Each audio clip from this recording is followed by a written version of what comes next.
ओम श्रीमान श्री जगत पिता श्री सत्य नारायण के विद्यार्थे सर्वे बोल आनंदे कबार हरे बोला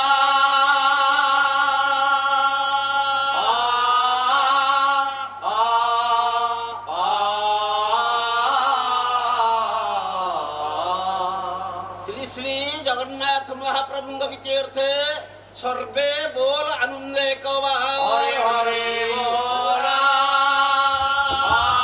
जगत जननी माँ झंकड़वासिनी शारदांक विद्यार्थे माँ कमलांक विद्यार्थे माँ विमलांक विद्यार्थे माँ मंगलांक विद्यार्थे माँ दुर्गांक विद्यार्थे सर्वे बोल आनंदे कबार हरे हरे बोला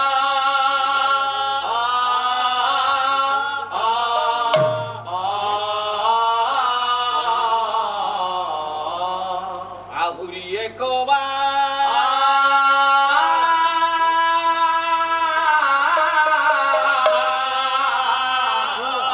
हरे हरे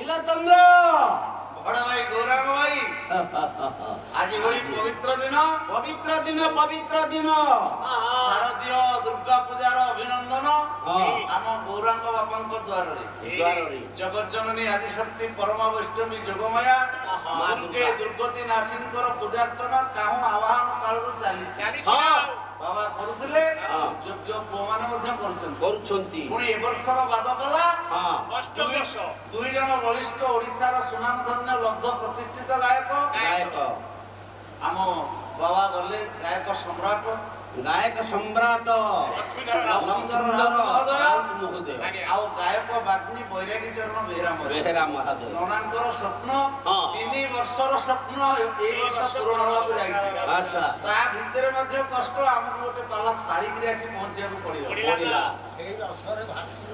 ତେଣୁ ଯାହା ହଉ ହଁ ତେଣୁ ମାନେ ବୟସର ପରିଣତ ବୟସରେ ଶେଷ ପର୍ଯ୍ୟାୟରେ ଦୁଇ ବାବାଙ୍କର ପାଲା ହଁ ଯାଉ ଆମର ସମ୍ବିତ ବାବୁ ପିଲାଙ୍କୁ ପଠେଇଛନ୍ତି ଆଚ୍ଛା। ସେଠି ଗୋଟେ କ୍ୟାସେଟ୍ ରହିବ ୟାଠାରୁ ସୌଭାଗ୍ୟ କଥା ଆଉ ନାହିଁ ଆଚ୍ଛା। ତେଣୁ ମାଙ୍କ ପାଖରେ ଆମେ ଯେତେବେଳେ ଆସି ପହଞ୍ଚନ୍ତି ଜମା ବିଳମ୍ବ କରିବାନି ବାବାଙ୍କୁ ଡାକିଦେବା ଶାରଦେ ବରଦେ ସିଂହ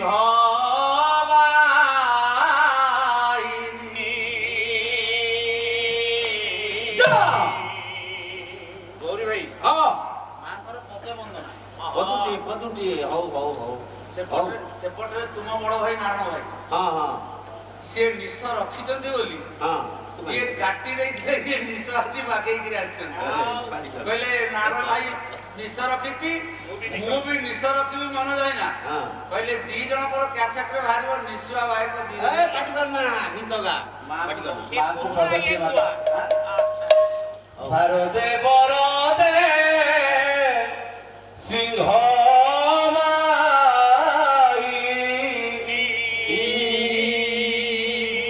କଲ୍ୟାଣମୟୀ କରୁଣା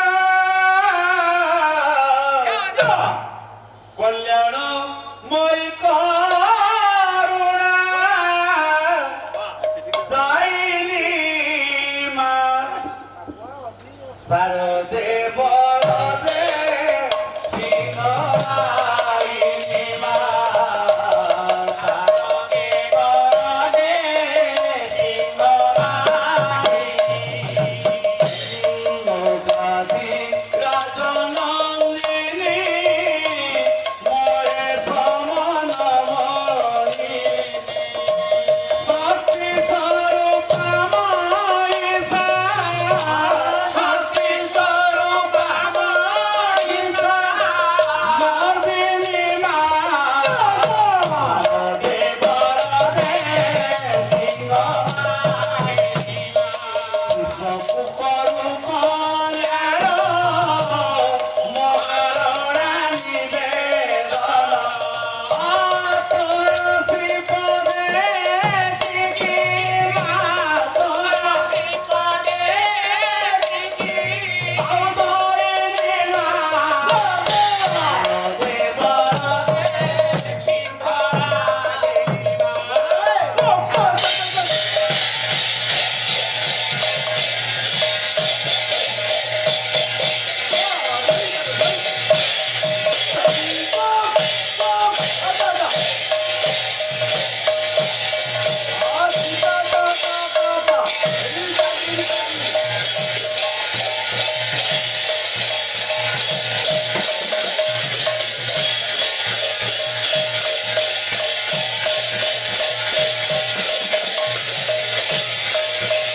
জগৎগুরু ঠাকুর শ্রী শ্রী অভিরাম পরমহংস দেবଙ୍କ ରଚନା ତାଲ ହେଉଛି ଦାଦରା ତାଲ। ଆଚ୍ଛା ମାତ୍ରା ହଉଛି 6 ଛଅ ମାତ୍ରା ହଁ ଲୟଟି ଟିକେ ମଧ୍ୟ ଲୟରେ ଯିବ। ହଁ ପାଲା କଥା ଟିକେ ମଧ୍ୟ ଲୟରେ ଗତି କର ମାତ୍ର ପଦିତି କର। ହଁ ଜୟ ଦୁର୍ଗା ମାଧବ କୃପାମୟ କୃପାମୟୀ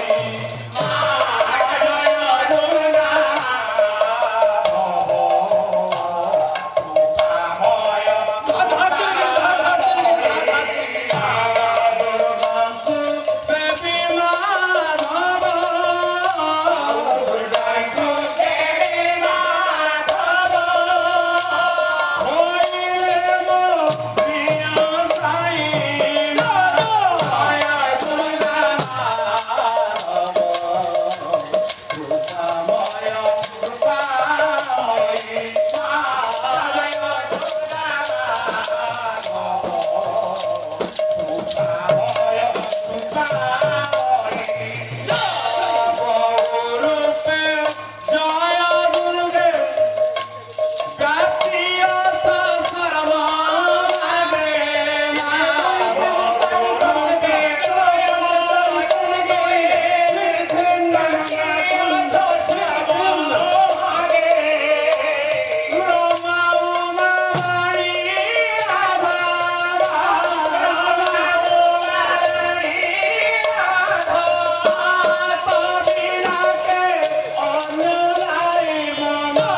জয় মা দুর্গা দেবী উমা কাত্যায়নী গৌরী কালী হৈমবতী স্বরা শিবা ভবানী রুদ্রাণী সর্বাণী অপর্ণা পার্বতী দুর্গা বুড়ানী চন্ডিকা অম্বিকা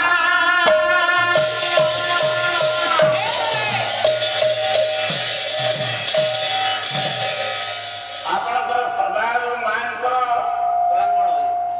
ଏ ଆଦିଶକ୍ତି ପରମାବଷ୍ଟମୀ ଭୀମବିଜା ଯୋଗମାୟା ଯୋଗମାୟାଙ୍କ ଦରବାର ଏ ଯୋଗମାୟାଙ୍କ ଦରବାରରେ ଆଜି ଅଷ୍ଟମୀ ତିଥି ଆଜି ଅଷ୍ଟମୀ ପୂଜା କାତ୍ୟାୟନୀ ପୂଜା କାତ୍ୟାୟନୀ ପୂଜା ଆଜ୍ଞା ଏକଟି ଅମରକୋଷ ପ୍ରମାଣ କରେ ଅମରସିଂହଙ୍କ ଲେଖା ଉମା କାତ୍ୟାୟନୀ ଗୌରୀ କାଳୀ হৈମବତୀ ଈଶ୍ୱରୀ ଈଶ୍ୱରୀ ହଁ ଶିବା ଭବାନୀ ରୁଦ୍ରାଣୀ ସର୍ବାଣୀ ସର୍ବମଙ୍ଗଳ ଅପର୍ଣ୍ଣା ପାର୍ବତୀ ଦୁର୍ଗା ବୁଢ଼ାଣୀ ଚଣ୍ଡିକା ଅମ୍ବିକା ଏ ହେଲା 17ଟି ନାଁ ମା ଦୁର୍ଗାଙ୍କର ଆଜ୍ଞା ହଁ ଅମରକୋଷ ପ୍ରମାଣ କରା ମାଙ୍କର ଅଶେଷ ନାମ ସେଇ ଅଭୟା ପାଗ ପଦ୍ମରେ ପଦଟିଏ ବନ୍ଦ କୋଟି ଦଣ୍ଡବତ ଦେବା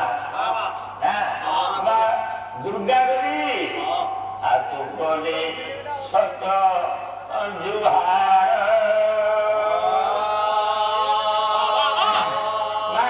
ବିହାର କର ଜନନୀ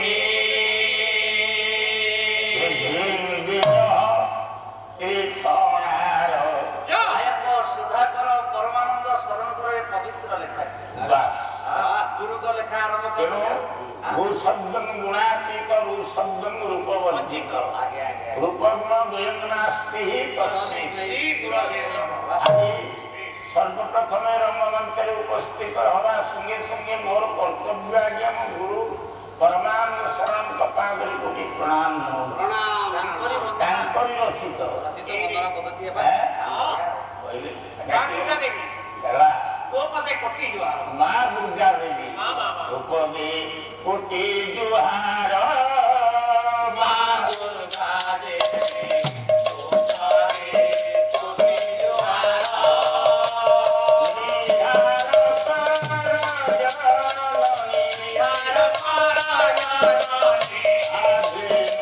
କୋଟି ଜୁହାର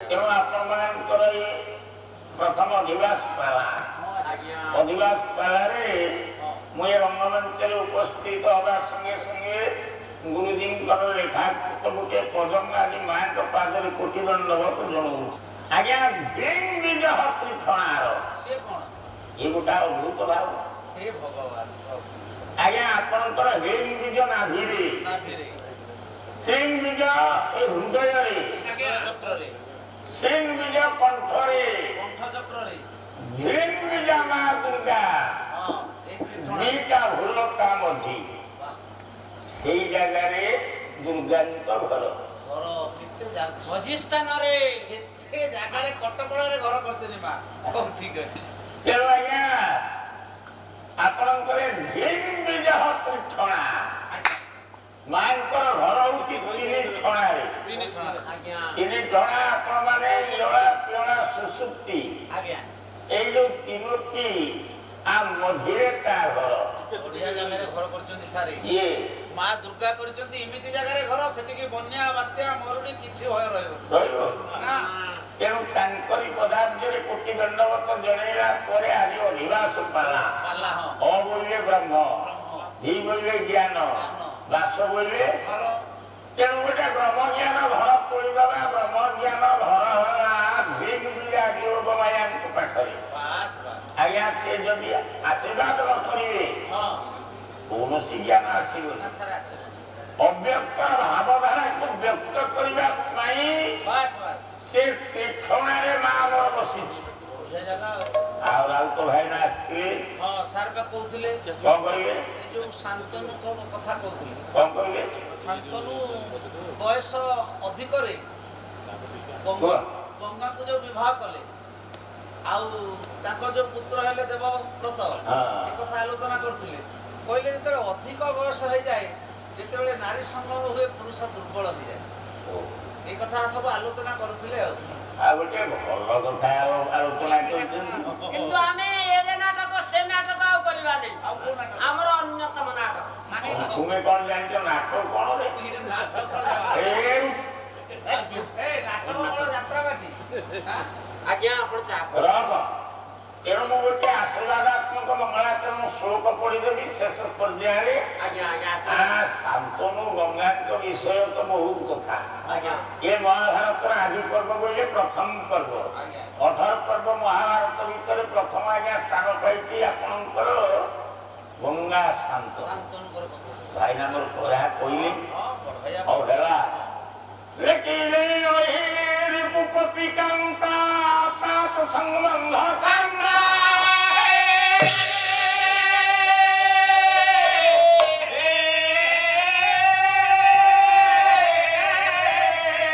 ପଣ୍ଡିତେ ହର କମଳ ନିହତୁ ପ୍ରାଣବାତୁ ଧୋଲା ସୁଖ ସୁଖ କାନ୍ତା ତାପ ସଂପୂଜ୍ୟ ପଣ୍ଡିତେ ପିତୃଂ ଶିରସି ପତତି ଜହ୍ନବିନ ପୁରାତ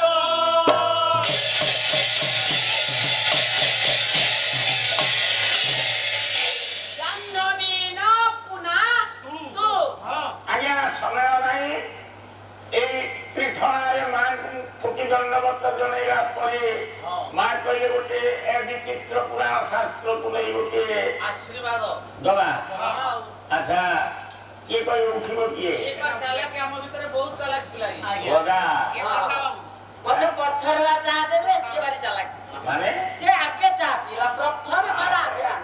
ହଉ ହେଲା। ଏ ଯୋଉ ଚାରି ପାଞ୍ଚ ଶ୍ଲୋକ ମୁଁ ପଢିଲି ଆଜ୍ଞା ଆଜ୍ଞା ଏ ଗୋଟିଏ ଆଶୀର୍ବାଦ। ପ୍ରତ୍ୟେକ ପୁରାଣ ଶାସ୍ତ୍ର ଅଷ୍ଟାଦଶ ପୁରାଣକୁ ଆଶ୍ରୟ ନେଇଛି ଆଜ୍ଞା ଏଇ ଶ୍ଲୋକଟି। ହଁ ଏହାର ବାସ୍ତବ ଶବ୍ଦ ଗୁଡିକ ମୁଁ ଉଚ୍ଚାରଣ କରିବି। ଆଜ୍ଞା ତୁମେ ତ ପାଳିଆ ଲୋକ ପାଳିବ ନା ପାଳିବନି?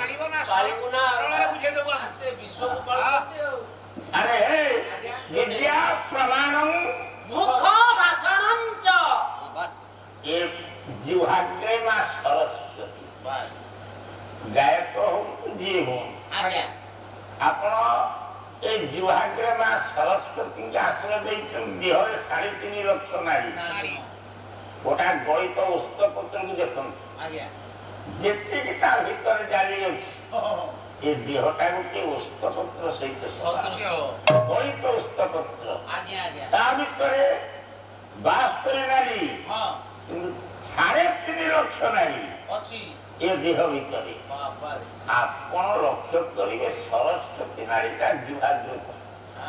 ବାସ୍ ବାସ୍ ଆମ ବୁଢା ଗାଇନି ସ୍ପେଶାଲିଷ୍ଟ ଜିହ୍ୱାଗ୍ରେ ଯଦି ସରସ୍ୱତୀ ନାହାନ୍ତି ଆଜ୍ଞା ଶକ୍ତି ଦବ କି? ଡକ୍ଟର ଅଙ୍ଗ କାଟି ଦେଇ ଅଙ୍ଗ ଲଗେଇ ପାରେ ଆଉ କଣ ବାକ୍ଶକ୍ତି ଦେଇପାରିବାନି? ନା କୌଣସି ଡକ୍ଟର ତାକକୁ ବି ନାହିଁ। ଆଜ୍ଞା ଜିହ୍ୱାଟା ଭିତରେ ଏମିତି ଗୋଟାଏ ଭାବ ରହିଛି। 50ଟା ଅକ୍ଷରକୁ ସେ ବର୍ଣ୍ଣମାଳା କରିକି ଜିହ୍ୱା ଉଚ୍ଚାରଣ କରୁଛି ନା କରୁଛି। ତା ଭିତରେ କେତେ ସୁନ୍ଦର କରିବାକୁ ପଡିବ। ପଡିବ ନା ଆଉ ଆରେ ଆଜ୍ଞା ଉଠିଲୁ ସାରେ। ଏ ବିଭାଗରେ ସରସ୍ୱତୀ ଅଛନ୍ତି ଅଛନ୍ତି କହନି ମାଙ୍କୁ ପୂଜା କରିଛୁ। ହଁ ମାଙ୍କ ପୂଜା ଆଚ୍ଛା ମୁଁ ଗୋଟେ କଥା ପଚାରିବି ଗୋଟା ଧାଡ଼ି ଗାଈ ଆଜ୍ଞା ପ୍ରତି କାନ୍ତା ତା ଅର୍ଥ ଆମକୁ ଆସେ ଯେ କିନ୍ତୁ ଗୋଟିଏ ଗୋଟିଏ ଶବ୍ଦ କହିଲେ ଆମେ ବୁଝେଇ ପାରିବୁ। ଆମେ ତିନି ଚାରିଟା ଶବ୍ଦ ହେଇଗଲା ବେଳକୁ ମୋ ମୁଣ୍ଡ ଖାଲି ହେଡ୍ ହେଇଯାଉଛି। ଆପଣ ସାର୍ ପ୍ରାଚୀନ ଗାୟକ ଟିକେ ଓଡ଼ିଆ করে ବେଶୀ ଟିକେ କୁହନ୍ତୁ। ସଂସ୍କୃତିଆ ଗାନ ତ ହେଲା ଚା ପିଇବେ ନା ସାର୍ ଆପଣ ଗଡ଼େଇବି। ଆଚ୍ଛା କହିଲୁ ଅହି ଶବ୍ଦ ଗୋଟେ ସାଧୁ ଶବ୍ଦ ଅହି ତାର ସରଳ ଓଡ଼ିଆ କଣ କହୁଛି? ଅହି ଅର୍ଥ କଣ ସାରେ? ସର୍ପ। ସର୍ପର ସରଳ ଓଡ଼ିଆ ଅହିରାଜ ମଣିଚୂଳ ପୋଖର ତମ୍ପ କାଣ୍ଡନାଳ ଧଣ୍ଡ କୋଚିଆ ମାନେ ଏଗୁଡିକ ସବୁ ଅହିକୂଳ ଅହି ସର୍ପ କୂଳ ହେଲା। ଆଜ୍ଞା ଆଉ ରିପୁ ରିପୁ ମାନେ ସର୍ପ କୂଳର ରିପୁ ଆଜ୍ଞା ଶତ୍ରୁ ଶତ୍ରୁ ଇଏ ଗରୁଡ଼ ଠିକ ଅଛି। ଗରୁଡ଼କୁ ଧର ଡାକୁଛି। ସର୍ପଙ୍କ ଶତ୍ରୁ ହେଲା ଗରୁଡ଼ ଅଦୁର୍ବିନତା ଉଭୟଙ୍କ ମାଙ୍କ ଠାରୁ ଇଏ ଜନ୍ମ ଗୋଟିଏ ସର୍ପ କୂଳ ଜନ୍ମ ଗୋଟିଏ ପକ୍ଷୀ କୂଳ ତେଣୁ ଆଜ୍ଞା ବାପା ହଉଛନ୍ତି କଶ୍ୟପ ଋଷି ତାଙ୍କର ବେନି ପତ୍ନୀ ଗୋଟିଏ ପତ୍ନୀ ଠାରୁ ସର୍ପ ସୃଷ୍ଟି ହେଇଛନ୍ତି ଗୋଟିଏ ପକ୍ଷୀ ତେଣୁ ଆପଣ ମାନେ ଭାତୃଜାତଟା ଯୁଗେ ଯୁଗେ ଅଛି ରହିଛି ଆଉ ତେଣୁ ଇଏ ପକ୍ଷୀ ଇଏ ସର୍ପ ଇଏ ଦୁଇ ଭାଇଙ୍କ ଭିତରେ ବି ସଂଘର୍ଷଣ ଯୁଦ୍ଧ ଯୁଦ୍ଧ ଚାଲିଥିଲା ଯୁଗେ ଯୁଗେ ଅଛି ନା ନାଇଁ? ଆଉ ଦେବତା ଅସୁରଙ୍କର ବି ଯୁଦ୍ଧ ଅଛି ଯୁଦ୍ଧ ଅଛି। ଆଉ ପକ୍ଷୀ ଆଉ ସର୍ପ କୂଳ ଆରେ ଅଛି ଦେବତା ଅସୁର ଇଏ ଦି ଭାଇ ନୁହନ୍ତି କି ଆଜ୍ଞା? ସେ ବି ବାପ ଗୋଟାଏ ମା ଦିଟା ମା ଦିଟା ଆଦିତ୍ୟ ଦିତିଙ୍କ ଠାରୁ ଆଜ୍ଞା ଦେବତାଙ୍କୁ ଅସୁର ଜନ୍ମ ସେଇଥିପାଇଁ ଯୁଦ୍ଧ ଲାଗିଛି ଗଲା ଯୁଗେ ଯୁଗେ ଏ ବିବାଦଟା ରହିଛି ରହିଛି ଆଉ ଏଇ ସାରେ ଏ 3 ଦିନ ଧରି କଣ ଚାଲିବ ଏଠି ଏଠି ମଧ୍ୟ ଯୁଦ୍ଧ ଚାଲିବ ମାନେ ପାରାରୂପକ ଯୁଦ୍ଧ ଚାଲିବ ଏଠି ହେଲା ଆଜ୍ଞା ଆଉ ଗୋଟାଏ ତୋର ମୋର ଟିକେ ହେଇଯାଉ ଆଚ୍ଛା କହିଲୁ ଗୋଟା ମୁଁ ଶବ୍ଦ ପଚାରୁଛି ଅହିବଳିରେ ସର୍ପର ରିପୁ କିଏ କହେ ଗରୁଡ଼ ଗରୁଡ଼ ଠିକ କହିଲା। ଆଚ୍ଛା ମୁଁ ପଚାରିବି ଗରୁଡ଼ର ପତି କିଏ? ପତି ସାର୍ କଣ କହିଲେ ପତି ଅଧିକ କହନା ପତି ଶବ୍ଦଟା ଆଜ୍ଞା କିଏ କାହାକୁ କହେ? ପତି ସମ୍ବୋଧନ କିଏ କାହାକୁ କରେ? ସ୍ତ୍ରୀ କରେ ସ୍ୱାମୀକୁ ମୋ ଜୀବଧନ ମୋ ପ୍ରାଣେଶ୍ୱର ମୋ ସ୍ୱାମୀ ଦେବତା ନାଥବର କିଏ ପତି ସମ୍ବୋଧନ କିଏ କରେ? ସ୍ତ୍ରୀ କରେ ସ୍ୱାମୀ ଏତେ କଣ ହାତ ନମ୍ବୁଛୁ? ସ୍ତ୍ରୀ କରେ ସ୍ୱାମୀ ପତି ସମ୍ବୋଧନ ତାହେଲେ ଗରୁଡ଼ ପୁରୁଷ ନା ସ୍ତ୍ରୀ? ଗରୁଡ଼ ପୁରୁଷ ନାରାୟଣ ପୁରୁଷ ପତି ସମ୍ବୋଧନ କେମିତି କହିଲୁ? ଇଏ ସ୍ତ୍ରୀ ଯଦି ପୁରୁଷକୁ ପ୍ରତି ସମ୍ବୋଧନ କରେ ସ୍ୱାମୀ ମୋ ଜୀବନ ଧନ ନା କଣ ବାବା? ଆଜି ତ ଗରୁଡ଼ ପୁରୁଷ ନାରାୟଣ ହେଲେ ପୁରୁଷ ଉଭୟଙ୍କୁ କେମିତି ପ୍ରତି ସମ୍ବୋଧନ କରାଯିବ କି? ମାନେ ସିଏ ତ ପୁରୁଷ ସିଏ ତ ପୁରୁଷ ୟା ଉପରେ ଆପଣ ମାନେ ଯଦି ଯିବେ ଗୁଡ଼ାଏ ସମୟ ପଛ ପାଇ କଥା ମୁଁ ଆପଣଙ୍କୁ ସମୟ ଭିତରେ ବୁଝେଇବି ତେଣୁ କିଛି ନାହିଁ। ଆପଣ ମାନେ ଜଗନ୍ନାଥଙ୍କୁ ବଂଶ ସାରା କାହିଁକି ସ୍ୱାମୀ କହୁଛ? ଜଗନ୍ନାଥ ସ୍ୱାମୀ ନୟନ ପଥଗାମୀ ଭବ ଆଜ୍ଞା ସମସ୍ତେ ଆମେ କହୁନା ବାପା କହୁଛି ସ୍ୱାମୀ ମା କହୁଛି ସ୍ୱାମୀ ଝିଅ କହୁଛି ସ୍ୱାମୀ ସମସ୍ତ ପରିବାର ଜଣକୁ ଯଦି ସ୍ୱାମୀ ସମ୍ବୋଧନ କରାଯାଏ ଆପଣ ମାନେ ଜଗନ୍ନାଥ ସ୍ୱାମୀ ନୟନ ପଥଗାମୀ ସମ୍ବୋଧନ କରାଯାଏ କଣ ଥିଲେ? ସ୍ତ୍ରୀ ନାରୀ ଅଙ୍ଗ ଆଜ୍ଞା ଜଗନ୍ନାଥଙ୍କ ଆଗଟା ନାରୀ ତା ଭିତରେ ଅଛି ପୁରୁଷ।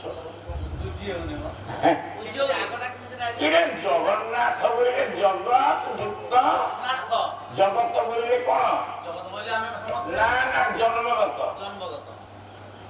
ଯେତେ ଗୁଡିଏ ଜୀବ ସୃଷ୍ଟିକି ଆସିଛ ତୁମର ଜନ୍ମ ଅଛି ତେଣୁ ତୁମ ନାଁ ହେଲା ଜଗତ। ଅଭିରାମ କଣ କହିଲେ? କହିଲେ ମୁଁ ହିଁ ଜଗତ ଇଏ ତୁ ହିଁ ନାଥ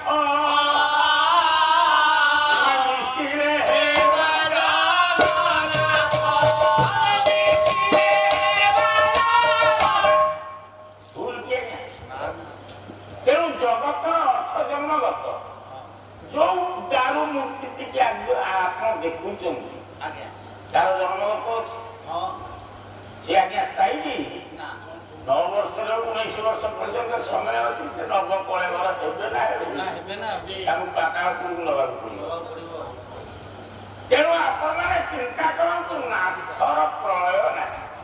ତେଣୁ ଜଗନ୍ନାଥଙ୍କ ଭିତରୁ ନାଥକୁ ନେଇଯିବେ ଯିବେ ଆଉ ଗୋଟେ ଜଗତ ତିଆରି କରିବେ। ତିଆରି କରିବେ ନୂତନ ବ୍ରହ୍ମ ୟା ଭିତରେ ବହୁତ କଥା ଅଛି ଅଛି ତେଣୁ ଛାଏ ଆଜ୍ଞା ଜଗନ୍ନାଥ ସ୍ୱାମୀ ସ୍ୱାମୀ ନୟନ ପଥଗାମୀ ଭବ ତୁମେ ଏଇ ନାଁରେ ଗରୁଡ଼ର ପତି ହେଲେ ସାର୍ ନାରାୟଣ ନାରାୟଣ ଆଉ ଗୋଟାଏ ପଦ ମୁଁ ଗାଉଛି ହଁ ଗାଉନାହାନ୍ତି ଏ ଆତ୍ମାକୁ ନାରୀ ବେଶ କର ଶ୍ରୀରାଧା ଅଙ୍ଗରେ ବିହାର ଶ୍ରୀରାଧା ଅଙ୍ଗରେ ବିହାର ଶ୍ରୀରାଧା ଅଙ୍ଗରେ ବିହାର ସର୍ବଜୀବାତ୍ମା ଯଦି ହେବେ ଆମେ ନାରୀ ନାରୀ ଆଉ ତାପରେ ଆମେ କଣ କରିବା ଆଜ୍ଞା ଆମେ ସମସ୍ତେ ନାରୀ ନାରୀ ତେଣୁ ଗରୁଡ଼ ହଉଛି ଜୀବଜଗତ ଭିତରେ ଆଜ୍ଞା ସେ ଗୋଟିଏ ନାରୀ ନାରୀ ନାରୀ କାହିଁକିନା ଜୀବ ହିଁ ନାରୀ ପରମ ଜଣେ ପୁରୁଷ ଭୁଲ କି ଠିକ ଠିକ ତେଣୁ ଜୀବଜଗତ ଭିତରେ ଗରୁଡ଼ ଗରୁଡର ପତି ହେଉଛନ୍ତି ନାରାୟଣ ଆଉ ତା ଭିତରକୁ ଯିବାରେ ଏତିକି ଥାଉ କଣ ହେଲା ଗରୁଡ଼ ପତି ହେଲେ ନାରାୟଣ ନାରାୟଣଙ୍କ କାନ୍ତା କାନ୍ତା ମାନେ ସ୍ତ୍ରୀ ଆଚ୍ଛା ଆଚ୍ଛା ଲକ୍ଷ୍ମୀ ଲକ୍ଷ୍ମୀ ଆଜ୍ଞା ଠିକ କହିଛି ଲକ୍ଷ୍ମୀ ପଦ୍ମାଳୟା ପଦ୍ମା କମଳା ଶ୍ରୀ ହରିଟିଆ ଇନ୍ଦିରା ଉପମା କାମା କିଣା ଅମର କୋଷ ଆଇଲା ଅମର କୋଷ ପ୍ରମାଣ କରୁଛି ଲକ୍ଷ୍ମୀଙ୍କର ଏତେ 10ଟି ନାଁ ଆହୁରି ବଢେଇଲେ ବଢିବ ଆଜ୍ଞା ସହସ୍ର ନା ହେଲା ତାହେଲେ ନାରାୟଣଙ୍କର ସ୍ତ୍ରୀ ହେଲେ ଲକ୍ଷ୍ମୀ ଲକ୍ଷ୍ମୀଙ୍କର ବାପା ନାଁ କଣ କୁହ ବରୁଣ ଲକ୍ଷ୍ମୀଙ୍କର ବାପାଙ୍କ ନାଁ ବରୁଣ ବରୁଣ ମାନେ ଜଳରାଜ୍ୟ ଜଳ ଜଳାଧି ଜଳାଧିପତି ବରୁଣ ସେ ଜଳ ଉପରେ ଗୋଟା ବନ୍ଧ ବାନ୍ଧିଲେ କିଏ ସୃଷ୍ଟିର ପ୍ରଥମ ଆଜ୍ଞା ବନ୍ଧ ପାଣି ଉପରେ ବନ୍ଧ ବାନ୍ଧିଲେ ପ୍ରଭୁ ରାମଚନ୍ଦ୍ର ରାମଚନ୍ଦ୍ର ବାନ୍ଧିଛନ୍ତି ସେତୁ ବନ୍ଧ ରାମଚନ୍ଦ୍ରଙ୍କର କାନ୍ତା କାନ୍ତା ମାନେ କଣ ଏ ସେ ବୁଝି କାନ୍ତା ମାନେ ସ୍ତ୍ରୀ ଅହି ଏମିତି କଣ ବୁଝିଲି ଆରେ ରାମଙ୍କର ସ୍ତ୍ରୀ ସୀତା ସୀତା ସୀତା ମୁଁ କହିସାରିବି କି ହଲା ଅହି ବୋଲେ ସର୍ପ ସର୍ପର ଶତ୍ରୁ ଗରୁଡ଼ ଗରୁଡ଼ର ପତି ନାରାୟଣ ନାରାୟଣଙ୍କର ସ୍ତ୍ରୀ ଲକ୍ଷ୍ମୀ ଲକ୍ଷ୍ମୀଙ୍କ ବାପା ବରୁଣ ବରୁଣ ଜଳ ଉପରେ ବନ୍ଧ ବାନ୍ଧିବେ ରାମ ଠାକୁରେ ରାମଚନ୍ଦ୍ରଙ୍କର କାନ୍ତା ସ୍ତ୍ରୀ ମାନେ ସୀତା ସୀତା ସୀତାଙ୍କୁ ହରଣ କଲା କିଏ ତ୍ରିପୁର ବିଜୟୀ ଜଗଜନ୍ମା ରାବଣ ଯୋଗଜନ୍ମା ରାବଣ ତନ୍ମୟ ନିହକୁ ଆଜ୍ଞା ତ ରାବଣର ପୁଅ ନା ଇନ୍ଦ୍ରଜିତ ଠିକ କହିଛି ଆଜ୍ଞା ମତେ ହେଲା ଇନ୍ଦ୍ରଜିତକୁ ହତ୍ୟା କଲା କିଏ ରାମାୟଣରେ ଲକ୍ଷ୍ମଣ ତ୍ୟାଗ କରିଥିବ ସେ ମାରିବ ଏକା ଲକ୍ଷ୍ମଣ ନା ମାରିଲେ ନା ମାଇଲେ ଲକ୍ଷ୍ମଣକୁ ଯେତେବେଳେ ଅଗ୍ନି ଶକ୍ତି ରାବଣ ମାଇଲା ଆଜ୍ଞା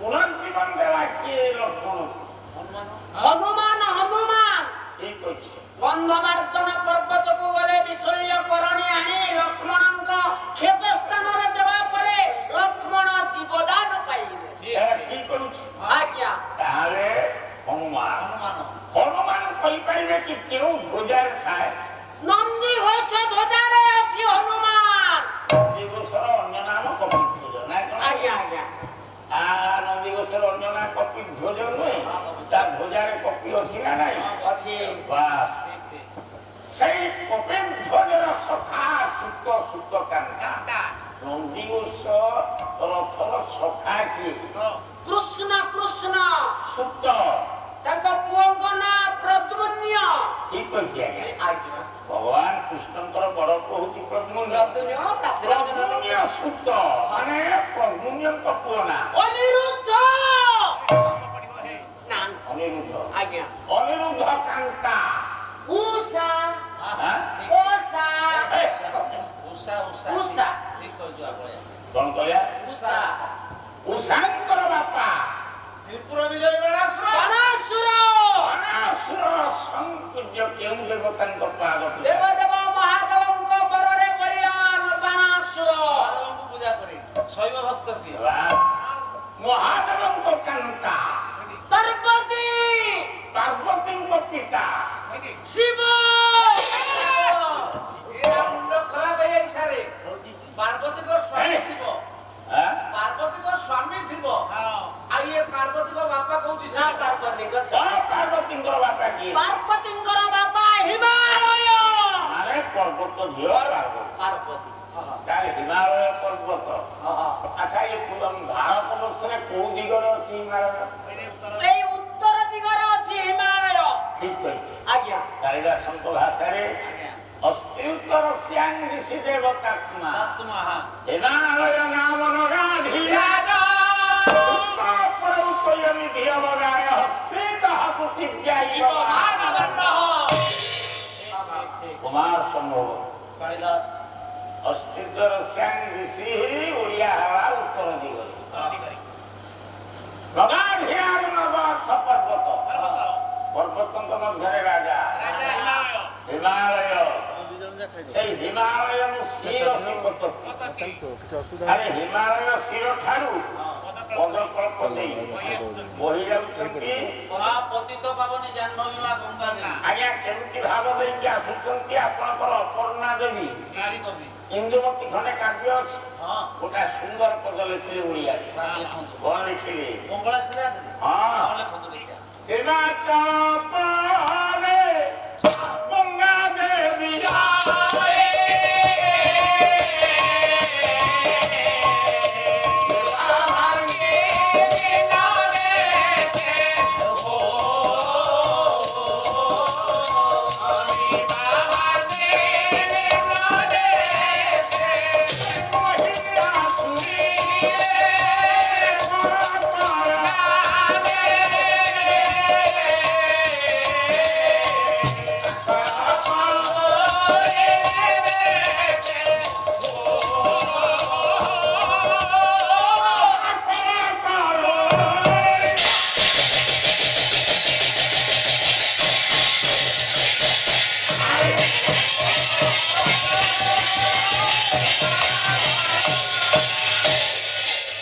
ସଂସ୍କୃତ କାଳିଦାସଙ୍କ ଶ୍ଲୋକକୁ ଓଡ଼ିଆ କଲେ କିଏ ନା ଅପର୍ଣ୍ଣା ନାରୀ କବି ହିମାଚଳ ଶିଖରୁ ପଦକଳ୍ପ ଦେଇ ଫଳରେ ବହି ଯାଉଛନ୍ତି କିଏ ନା ଗଙ୍ଗା ଇଏ ଗଙ୍ଗା ତ ପାଣି ନା କଣ ଆଜ୍ଞା ଦେବୀ କେମିତି ହେଲେ ସେ କଥା ଜାଣିନି ମୁଁ ଯାଇଥିଲି ଦେବୀ ମାନଙ୍କର ଗୋଟେ ମାନବ ଲୀଳା ଅଛି ଦେବତା ମାନେ ମାନବ ହୁଅନ୍ତି ଦେବୀ ମାନେ ମାନବୀ ହୁଅନ୍ତି ସେଇ ଗଙ୍ଗା କେଉଁଠି ଥିଲେ ଆଗେ କିମ୍ବଦନ୍ତୀ ଅଛି ଆପଣ ମାନଙ୍କୁ ମୁଁ ସମୟ ଦଉନି ଯେତେବେଳେ ବାମନ ଅବତାର ହେଇଥିଲେ ଲାବଣ୍ୟ ମୁଷ୍ଟ ମାତ୍ର ଜଗତ ବସ ତିଳକଂ ପୁସ୍ତକ ସ୍କନ୍ଧେ ପବିତ୍ର ତ୍ରିଦଶ ଦୂତି ହରମ ତତ୍ପରେ ଛତ୍ର চ বামে দ্বয়ে কুশলকু তাম্র পাত্র তব দক্ষে এবং পঞ্চভূতা বলি গৃহগতে পাঠয়তে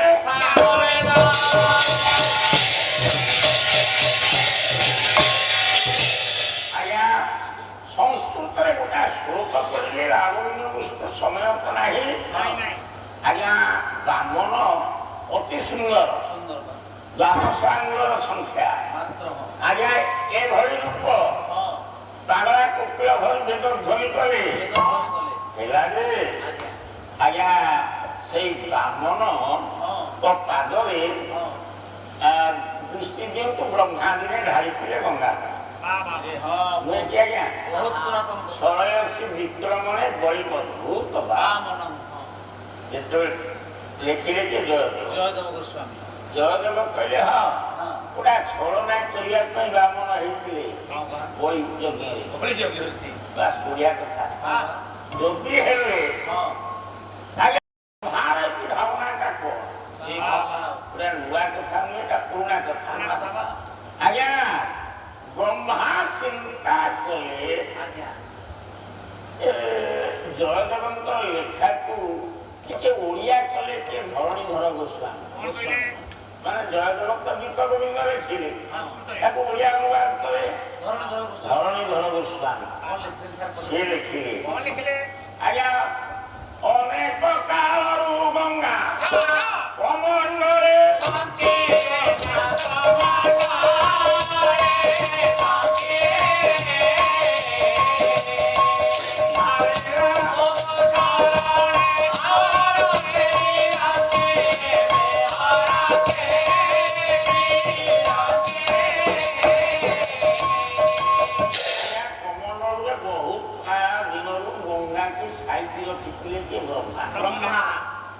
ରଖିଥିଲେ ଏତେ ଦିନ ରଖିବାର କାରଣ କ'ଣ ନା ଭଗବାନଙ୍କର ମେଛାନ ମୁଖ୍ୟ ଏତେ ଦଶା କରୁତେ କରୁତେ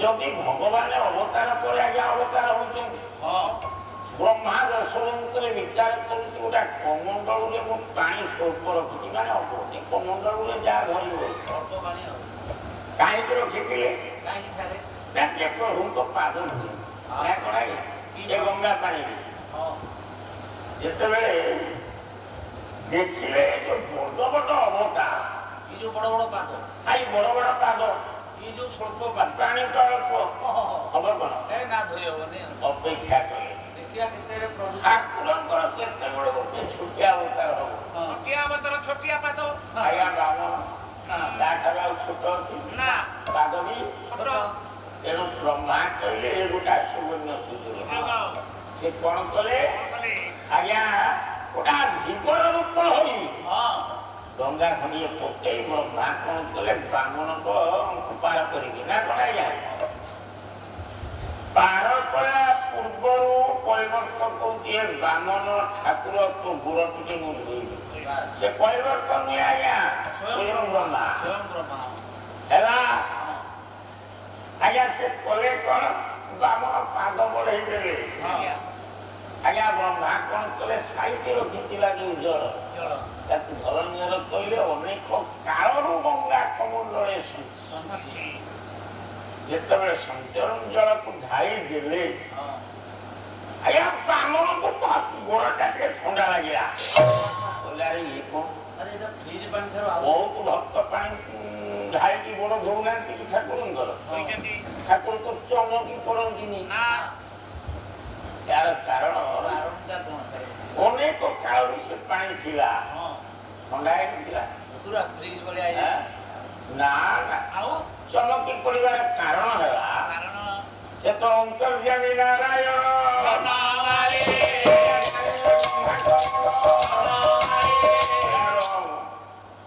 यो ब्रह्मा माया धर मोना ना तू ठीक ठीक ठीक जदि तुम मन थिला मो गोड़ धोइबा सीधा कहल ना कौन आज्ञा आ गोटे माया रूप है गोटे कमंडल पानी आनीच धोइब तो फील पेटा भाई थोड़ा ठाकुर जानिले ये ब्रह्मा ये गोटाए कपट करुची फेरे मो सांगरे कहले कपटा मोर अच्छे ना तोर अच्छे माया धर मुना तुम्हें पाद पुनके माया धर माया कले मंगा किनी बही जाए मंगा किनी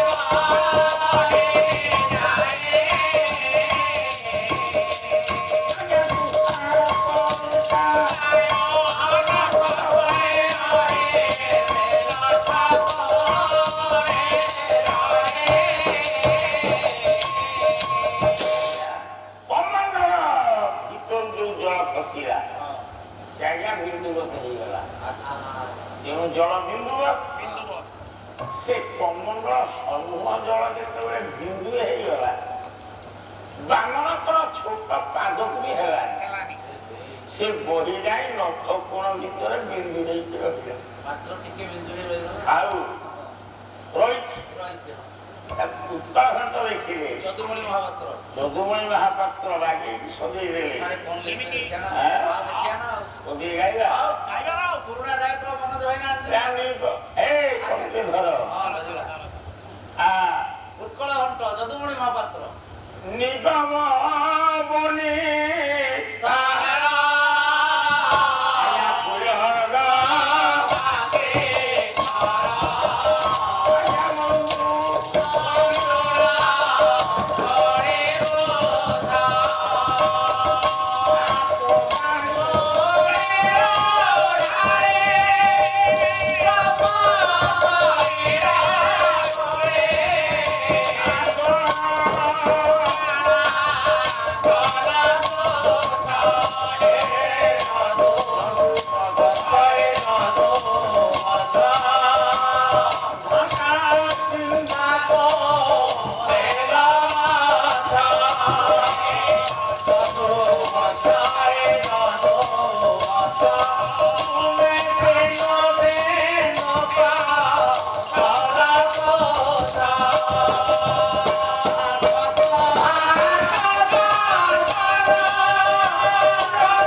ତ ରହିଲେ ଶୋଇବେନି। ହଁ ଏ ଯଦୁମଣି ମହାପାତ୍ରଙ୍କ ଲେଖା ଆଜ୍ଞା ଆଜ୍ଞା ଆଜ୍ଞା ଘଣ୍ଟା ଯେମିତି ବାଜେ।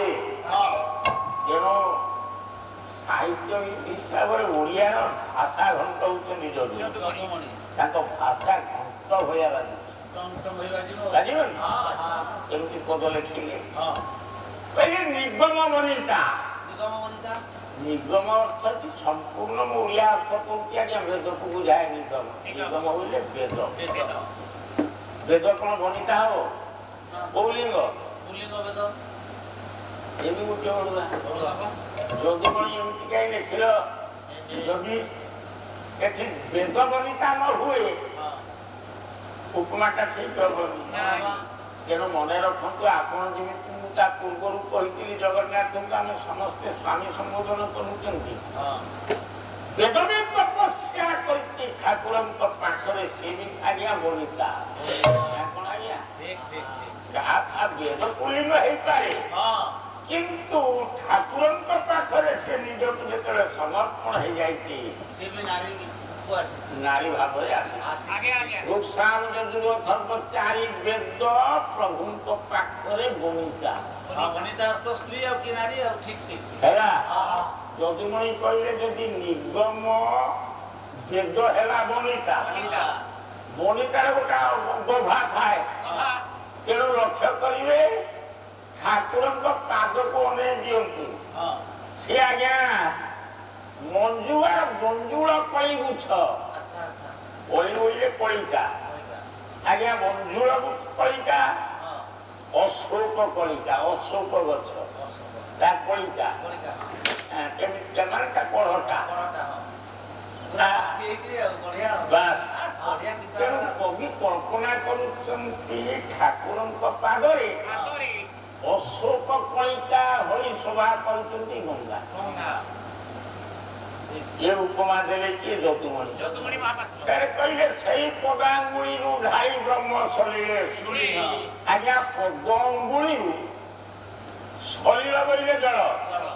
ଯଦୁମଣି ଏଠି ଗଙ୍ଗା ଜଳକୁ ଗୋଟା ବ୍ରହ୍ମ ସଲିଳ ନା ବ୍ରହ୍ମ ଜଳ କହିଲେ। ଆଜ୍ଞା ବ୍ରହ୍ମର କଣ ଏ ବ୍ରହ୍ମକୁ ଦେଖିଛ? ମୁଁ ଯାଇଥିଲି ସେଦିନ ବ୍ରହ୍ମବର୍ତ୍ତରୁ ପଳେଇଲା ସିଏ ବ୍ରହ୍ମକୁ କେହି ଦେଖିଛି ଆଜ୍ଞା? ତେଣୁ ବ୍ରହ୍ମ କେହି ଆଖିରେ ଦେଖା କୋଥାରେ କୋଥାରେ ସୃଷ୍ଟି କରୁଛ କଥାରେ କଥାରେ ତାକୁ ବିସର୍ଜନ ଅମୃତ ତାକୁ କିଏ ଦେଖିଛି? କେହି ଜଣ ହାତରେ ତାକୁ ଚାଖିଛ? ସେ ବି ସୃଷ୍ଟି ହଉଛି ମଣିଷ ପାଟିରେ ସେ ବି ବିସର୍ଜନ ବିଲୟ ହେଇଯାଉଛି ତାକୁ କିଏ ଦେଖୁଛି? ତେଣୁ ବ୍ରହ୍ମର ସତା କେଉଁଠି? ବହୁତ ବାଟ ତା ଭିତରକୁ ଯିବା ନାହିଁ ଭଳି। ତେଣୁ ଛାଡ଼ନ୍ତୁ ଆଜ୍ଞା ବ୍ରହ୍ମରୁ ସୃଷ୍ଟି ହେଇଛି ପାଣି କେତେବେଳେ ନା ଯେତେବେଳେ ଶିବ ତାଣ୍ଡବ କରୁଥିଲେ ବୈକୁଣ୍ଠରେ କିମ୍ବଦନ୍ତୀ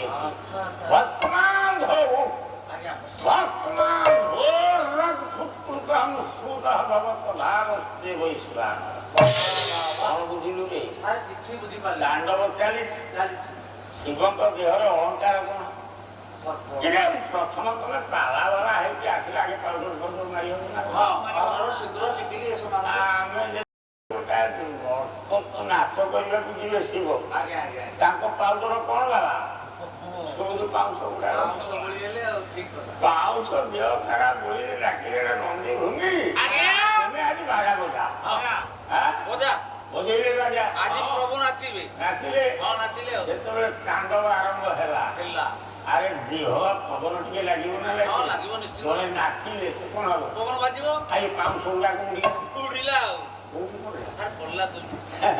ଶିବଙ୍କ ଦେହରେ ସାପ ଗୁଡାକ ନା ସାପଙ୍କ ଆଖିରେ ଭସ୍ମ ସେମାନେ ଫୁଟକାର ଗର୍ଜନ କଲେ ଜ୍ୱାଳା ହବନି ଆଜ୍ଞା ଆଖିରେ ପାଉଁଶ ଗୁଡାକ ପଡିଲେ ସେମାନେ ଫୁଟକାର ଗର୍ଜନ କଲେ। ସାପଙ୍କ ମୁଖରୁ ନିର୍ଗତ ହେଲା ବିଷ ଆଉ ସାପ ମୁହଁରେ ବିଷ ସେ ବିଷ କୋଉଠି ଲାଗିଲା?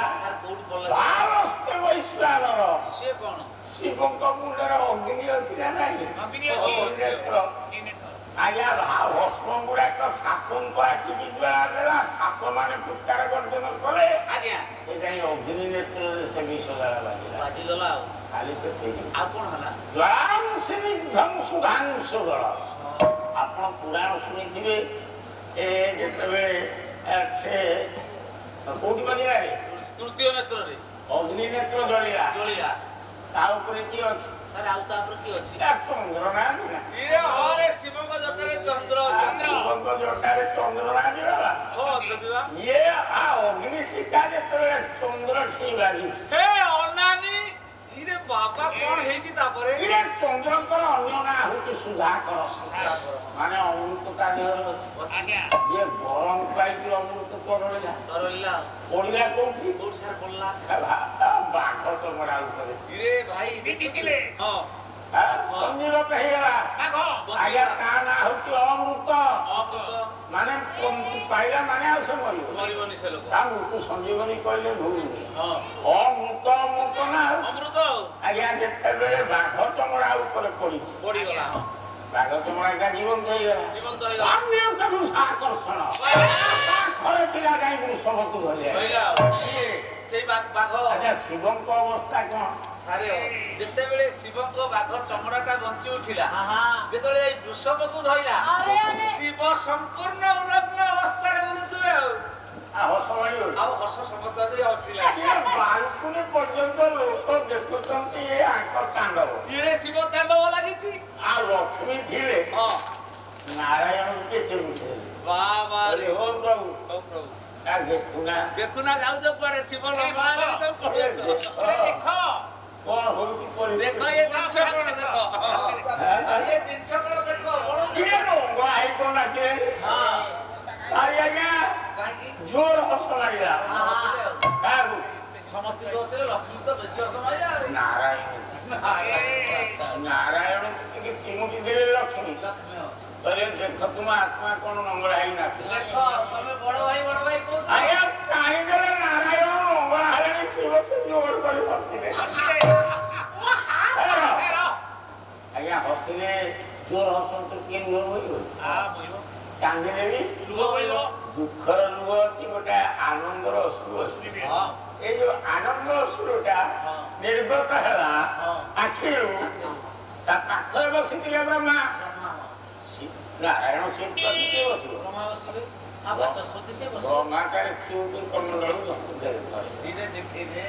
ସେ କମଣ୍ଡଳରେ ଯେଉଁ ନିର୍ଗତ ପାଣି ଆଜ୍ଞା ଭଗବାନଙ୍କର ଆଖିରୁ ଗୋଟିଏ ଗୋଟିଏ ବିନ୍ଦୁ ହେଇକି ପଡ଼ିଲା, ସେ ହେଲା ଆପଣଙ୍କର ବ୍ରହ୍ମରୁ କ୍ଷରିଛି ନା କଣ ଆଜ୍ଞା?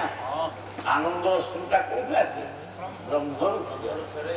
ତେଣୁ ତାକୁ ବ୍ରହ୍ମ ସଲିଳ କହିଲେ ଭୁଲ। ବୁଢା ଜାଣଙ୍କର କେତେ ବୁଦ୍ଧି, କୋଉଠୁ ସଲିଳ ଆଣିକିରି ପହଞ୍ଚଉଛନ୍ତି କମଣ୍ଡଳରେ। ତେଣୁ ସେ ତା ନାଁ ହେଲା ବ୍ରହ୍ମ ସଲିଳ। ଆଜ୍ଞା ବ୍ରହ୍ମ ସଲିଳେ ଶୁଣି ବରଳ ଦ୍ୱାରା କର।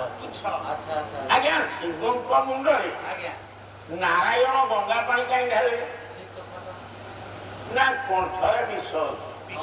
କଣ୍ଠେ ଯସ୍ୟ ବିରାଗତ ହିଁ ବରଳଂ ଶ୍ରୀ ସେତନ ବନ୍ଦା। ଆଜ୍ଞା ଆଉ ଜମ୍ବୁବତ ବୋଇଲେ ଜାମୁକୋଳି ଦେଖିଲା ଭଳି এই ଯୋଉ ବିଷ ବାହାରିଲା ସମୁଦ୍ରରୁ ତା ରଙ୍ଗ କଣ? ଆଚ୍ଛା ବିଷ ବାହାରିଲା। ଏଇଠି ଆପଣଙ୍କର ମେହର ଗୋଟିଏ କଥା ଦେଖିବେ, ଅଜୟନ୍ତୀ କାବ୍ୟ ଦେଖ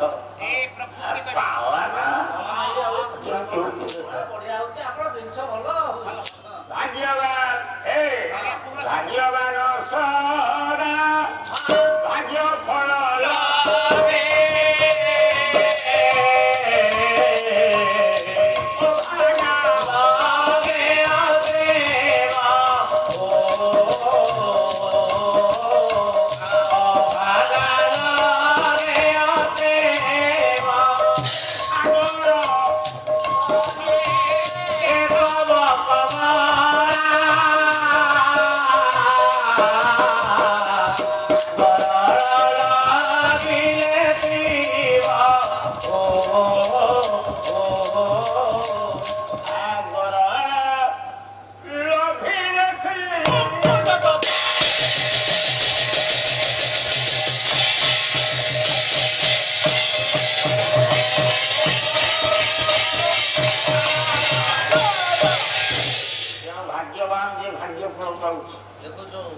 শিব বললে মঙ্গল, শিব বললে অমঙ্গল, অমঙ্গল সূচনা শিবঙ্কর।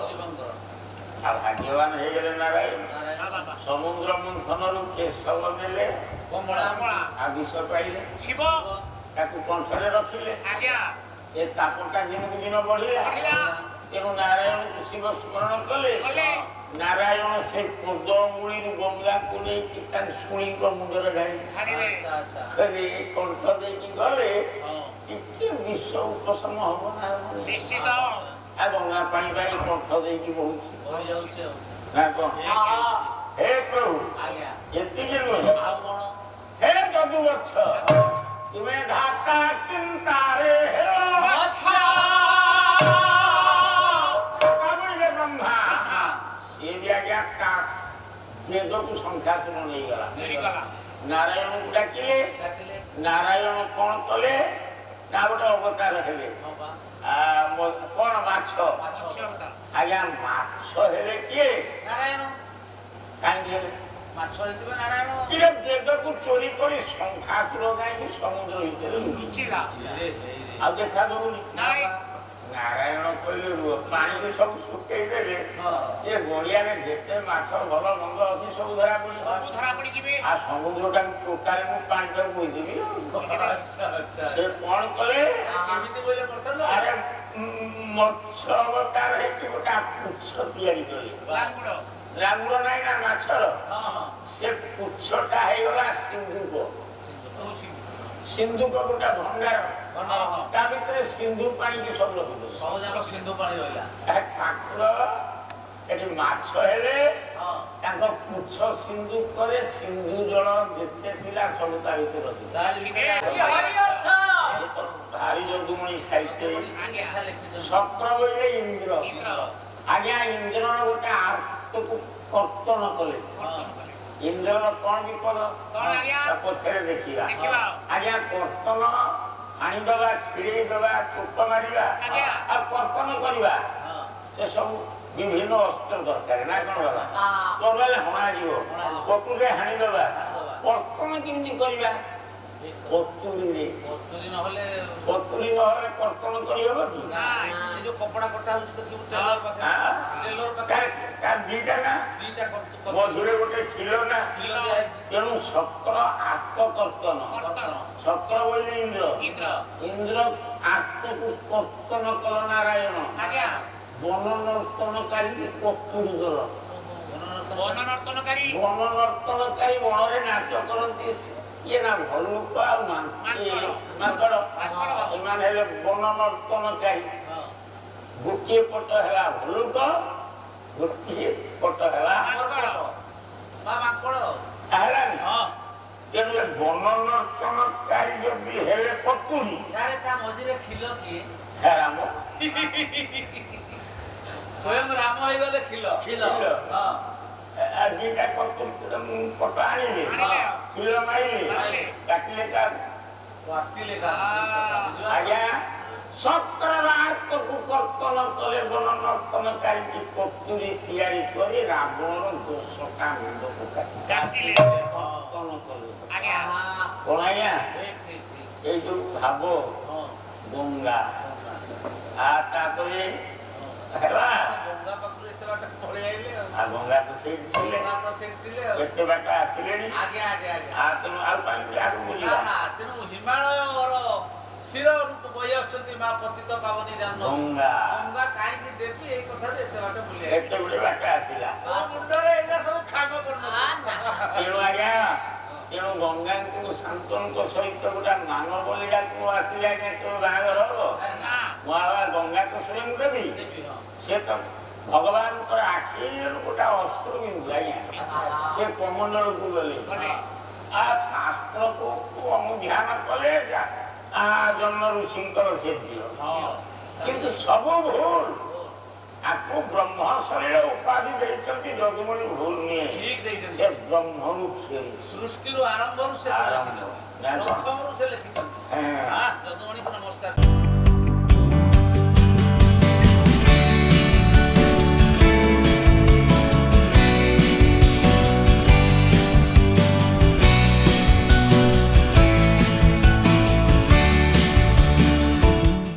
अधिकरू अधिक पाला देखिबा पई आमो चैनल सब्सक्राइब करंतु।